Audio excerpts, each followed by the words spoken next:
Japanese Foreign Minister Taro Kono, Mainichi, Washington, Kyodo. Japanese Foreign Minister Taro Kono will meet with senior U.S. officials Friday in Washington to closely coordinate the two allies' policies toward North Korea ahead of an unprecedented planned summit between the United States and the North. In separate talks with U.S.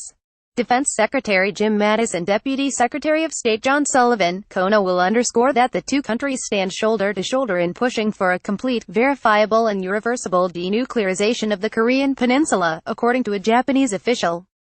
The two sides will affirm that Tokyo and Washington will maintain maximum pressure on Pyongyang until it takes concrete measures to rid itself of nuclear weapons, the official said.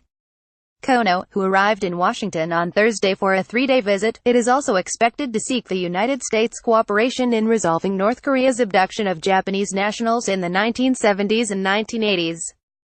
His trip comes as U.S.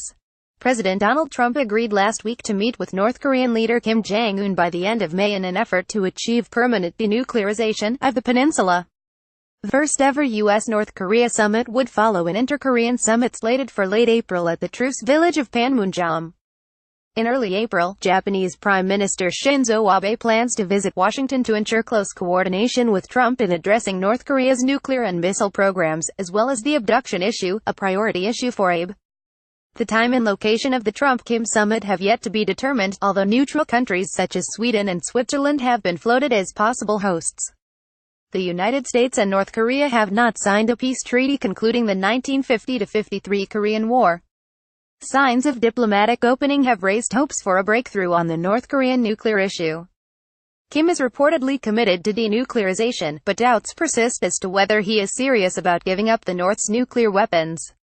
Initially, Kono had planned to meet with U.S. Secretary of State Rex Tillerson.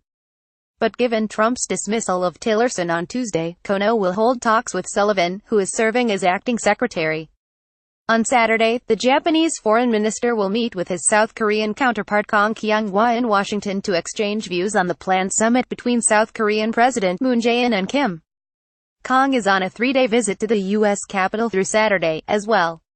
On Thursday, Kono met with U.S. Trade Representative Robert Lighthizer and requested that Japan be exempted from Trump's controversial decision to impose stiff tariffs on steel and aluminum imports.